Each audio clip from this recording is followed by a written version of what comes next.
UP के 17 लाख किसानों को होने जा रहा बड़ा फायदा, योगी सरकार मुफ्त में देगी बायो डीकंपोजर।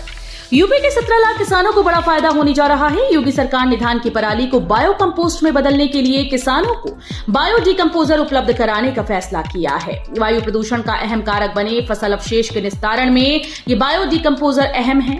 आधिकारिक सूत्रों ने शुक्रवार को बताया कि सरकार पराली के प्रबंधन को लेकर बेहद गंभीर है और इसलिए कंप्रेस्ड बायोगैस प्लांट को प्रोत्साहित करने के साथ ही सरकार ने तय किया है कि वो धान की पराली को बायो कंपोस्ट में बदलने के लिए किसान को बायो डीकंपोजर उपलब्ध कराएगी। 2 करोड़ लोगों के लिए बड़ी खुशखबरी, सोली फ्री में खरीद सकेंगे एलपीजी सिलेंडर। पिछले साल नवंबर महीने में मुख्यमंत्री योगी आदित्यनाथ ने राज्य के लाभार्थियों को साल में 2 बार मुफ्त एलपीजी सिलेंडर देने की योजना का ऐलान किया। ये 2 मौके दिवाली और होली के होंगे। इसी के तहत दिवाली पर लाभार्थियों को फ्री सिलेंडर दिया गया। अब होली त्योहार पर भी लाभार्थी इसका लाभ उठा सकते हैं। इस योजना के तहत 1.75 करोड़ से ज्यादा पात्र परिवार हैं। एकेटीयू का निर्देश, कॉलेज वेबसाइट पर दें फीस का ब्यौरा। एकेटीयू ने सभी संबद्ध संस्थानों और कॉलेजेस को वेबसाइट पर फीस व अन्य शुल्क प्रदर्शित करने के निर्देश दिए हैं। निर्देश न मानने वालों पर कॉलेज पर नियमानुसार कार्रवाई की जाएगी। इस संबंध में सर्कुलर जारी कर दिया गया है। कुलपति प्रोफेसर जेपी पांडे ने बताया कि अक्सर देखने को मिलता है कि काउंसलिंग के दौरान निजी कॉलेज विद्यार्थियों को फीस व अन्य शुल्क कुछ और बताते हैं। वहीं जब छात्र प्रवेश लेने पहुंचता है तो अलग अलग सुविधाओं की मनमानी फीस मांगी जाती है। ऐसे में छात्र फंस जाता है। रेलवे स्टेशन से महाकुंभ क्षेत्र तक भीड़ प्रबंधन की बनेगी नई योजना, अधिकारी फिर से करेंगे मंथन। अगले वर्ष लगने वाले महाकुंभ मेले में 40 करोड़ से अधिक श्रद्धालुओं के प्रयागराज आने का अनुमान है। इसी आंकड़े को ध्यान में रखकर जिला प्रशासन और रेलवे प्रशासन अपनी तैयारियां कर रहा है। अभी तक 2019 कुंभ जैसे ही भीड़ प्रबंधन की व्यवस्था प्रयागराज के रेलवे स्टेशन पर किए जाने की तैयारी थी, लेकिन अब इसमें संशोधन होगा। इसके लिए रेलवे और जिला प्रशासन महाकुंभ के दौरान रेलवे स्टेशन से महाकुंभ क्षेत्र तक भीड़ प्रबंधन के लिए नई योजना तैयार करेगा। ग्वारीगंज से 25 रुपए में करें प्रयागराज व 30 रुपए में लखनऊ का सफर।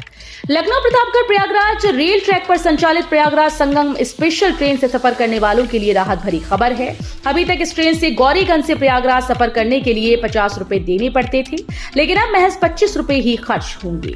लखनऊ के लिए 60 के स्थान पर 30 रुपए, रायबरेली व प्रतापगढ़ के लिए 30 रुपए के स्थान पर सिर्फ 15 रुपए ही किराया देना होगा। यूपी बोर्ड मूल्यांकन पारिश्रमिक दर की बढ़ोतरी पर शासनादेश जारी करने की मांग। यूपी बोर्ड की कॉपीज के मूल्यांकन कार्य में शिक्षकों की ड्यूटी लगाई गई है। शिक्षकों को मिलने वाले मूल्यांकन पारिश्रमिक दरों की बढ़ोतरी का शासनादेश जारी न होने पर माध्यमिक शिक्षक संघ ने विभाग को चेतावनी दी। कहा कि बढ़ी हुई पारिश्रमिक दर पर फैसला न लेने पर मूल्यांकन कार्य नहीं किया जाएगा। चुनाव में मनमानी खर्चे पर लगेगी लगाम, पाई पाई का होगा हिसाब, चाय नाश्ते पर भी रहेगी नजर। लोकसभा चुनाव में प्रत्याशी मनमानी खर्च नहीं कर सकेंगे। उन्हें निर्वाचन आयोग को पाई पाई का हिसाब देना होगा। आयोग ने प्रत्याशियों को वस्तुओं की मूल्य सूची जारी की। एक समोसा 8 रुपए, एक चाय 7 रुपए, लंच पैकेट के लिए 60 रुपए खर्च करने होंगे। इसके अलावा भोजन प्रति प्लेट 90 रुपए, पानी की बोतल 20 रुपए, लड्डू प्रति पीस 10 रुपए, कॉफी के लिए 15 रुपए खर्च कर सकेंगे। होली के मद्देनजर रोडवेज ने कसी कमर, 7 रूट्स पर 4 डिपो की 640 बसेस लगाई।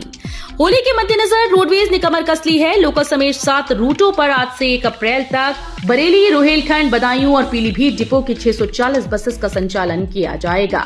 अगर किसी रूट पर बसेस की किल्लत या ब्रेकडाउन की समस्या रहती है तो इसके लिए संबंधित डिपो के ARM और वर्कशॉप के फोरमैन समेत सीनियर फोरमैन जिम्मेदार होंगे। सख्ती का सारी रिक्शा की बिक्री हुई आधी, ई ऑटो की 7 गुना बढ़ी।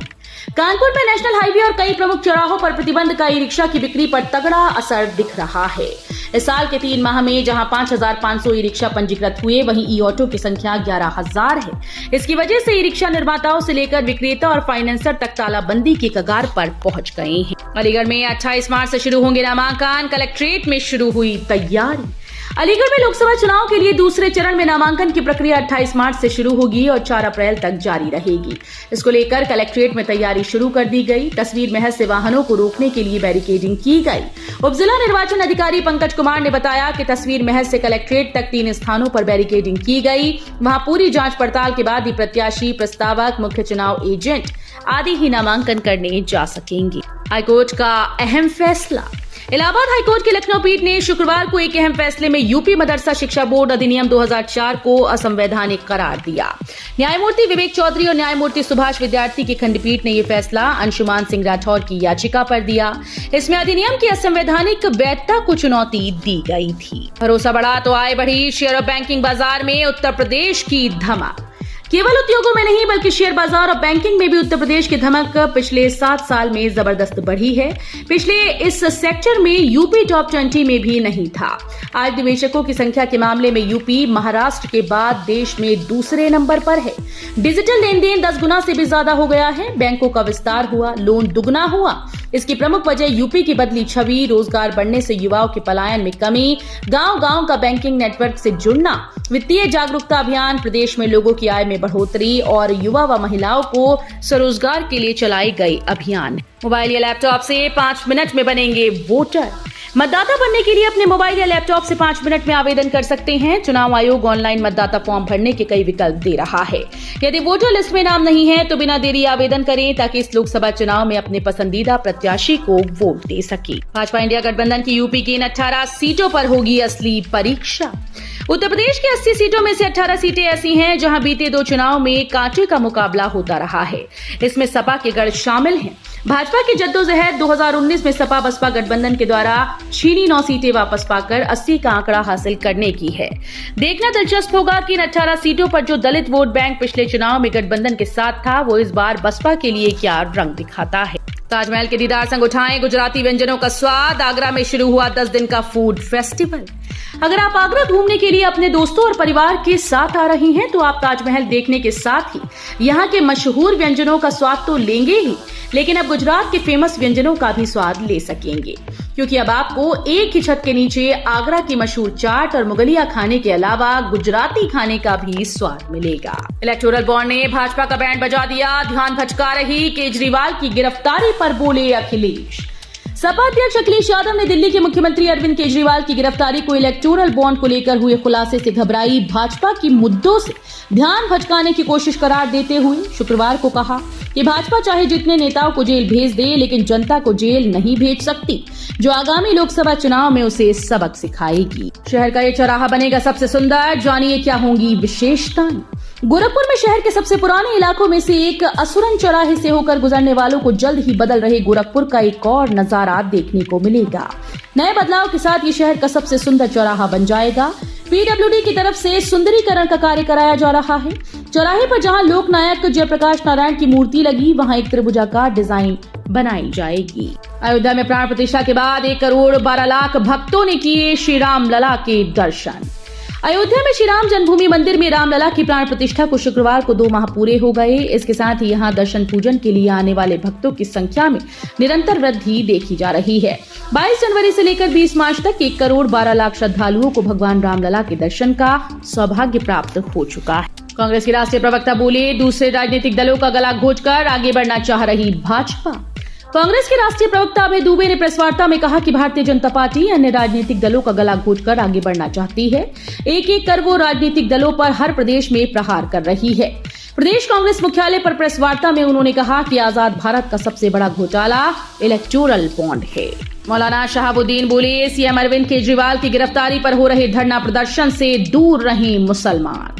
ऑल इंडिया मुस्लिम जमात के राष्ट्रीय अध्यक्ष मौलाना मुफ्ती शहाबुद्दीन रजवी ने शुक्रवार को कहा कि दिल्ली के मुख्यमंत्री अरविंद केजरीवाल को शराब घोटाले मामले में दिल्ली पुलिस ने गिरफ्तार कर लिया है। उनके समर्थन में दिल्ली और उसके अलावा कुछ जगहों पर धरना प्रदर्शन शुरू हो गया। इसमें टोपी लगाकर मुसलमान भी भाग ले रहे हैं। मौलाना ने अपील करते हुए कहा कि मुसलमान इस तरह के धरना प्रदर्शन में भाग न लें, ऐसे कार्यक्रमों से दूरी बनाकर रखें। इसरो ने फिर किया कमाल, देश के पहले रियूजेबल रॉकेट पुष्पक का सफल परीक्षण। भारतीय अंतरिक्ष अनुसंधान संगठन ने पुष्पक नामक अपने पहले रियूजेबल लॉन्च व्हीकल यानी पुनः इस्तेमाल होने वाले पहले लॉन्च वाहन की लैंडिंग मिशन को सफलतापूर्वक अंजाम दिया है। यह परीक्षण शुक्रवार को कर्नाटक के चित्रदुर्ग के पास चलकेरे में एरोनॉटिकल टेस्ट रेंज में सुबह 7:10 पर किया गया। फ्री राशन वितरण में हो रही है दिक्कत। होली से पहले क्या सभी मिल पाएंगे गेहूं, चावल, बाजरा? होली तक सभी कार्ड धारकों को निःशुल्क राशन वितरण की राह में सर्वर का रोड़ा खड़ा हो गया। राशन वितरण शुरू हुए 1 सप्ताह हो गया और कोटे की दुकानों पर कार्ड धारकों की लाइंस लगी हैं। कार्ड धारकों को राशन पाने के लिए 3-3 घंटे लाइंस में खड़ा होना पड़ रहा है। इस दौरान कोटेदार और कार्ड धारकों के बीच नोकझोंक भी हो रही है। कोर्ट से सुनाया फैसला, 28 मार्च तक ईडी रिमांड पर केजरीवाल। दिल्ली शराब नीति केस में पीएमएलए कोर्ट मुख्यमंत्री अरविंद केजरीवाल की रिमांड पर फैसला सुना दिया है। कोर्ट ने ईडी को 6 दिन की रिमांड दी है। सुनवाई के दौरान ईडी ने दावा किया कि इस केस से जुड़े कई सारे इलेक्ट्रॉनिक सबूत मिटाए गए, कई सारे फोन तोड़े गए। केजरीवाल दिल्ली शराब नीति को बनाने में सीधे तौर पर शामिल थे। होली नहीं मनाएगी आम आदमी पार्टी, 26 को पीएम आवास का घेराव। दिल्ली सरकार में मंत्री गोपाल राय ने बताया कि 26 मार्च को आम आदमी पार्टी पीएम आवास का घेराव करेगी। उन्होंने कहा कि आज दिल्ली के शहीदी पार्क में आपके सभी दिल्ली विधायक, पार्षद और इंडिया गठबंधन के अलग अलग नेता तानाशाही के खिलाफ शपथ लेंगे। इतना ही नहीं, आप केजरीवाल की गिरफ्तारी के खिलाफ होली कार्यक्रम नहीं मनाएगी। सीएम योगी के प्रयासों से अखिलेश का हुआ सफल रेस्क्यू, परिजनों ने मिलकर जताया आभार। मुख्यमंत्री योगी आदित्यनाथ के प्रयास ने एक ही दिन के भीतर रंग दिखा दिया। मेघालय में अपहृत लखनऊ निवासी मैकेनिक और सुपरवाइजर अखिलेश सिंह चौहान को सकुशल मुक्त करा लिया गया है। इसके बाद अखिलेश की पत्नी शीला सिंह चौहान और पुत्र सूरज चौहान ने शुक्रवार को मुख्यमंत्री योगी आदित्यनाथ से उनके सरकारी आवास पर मुलाकात कर आभार जताया।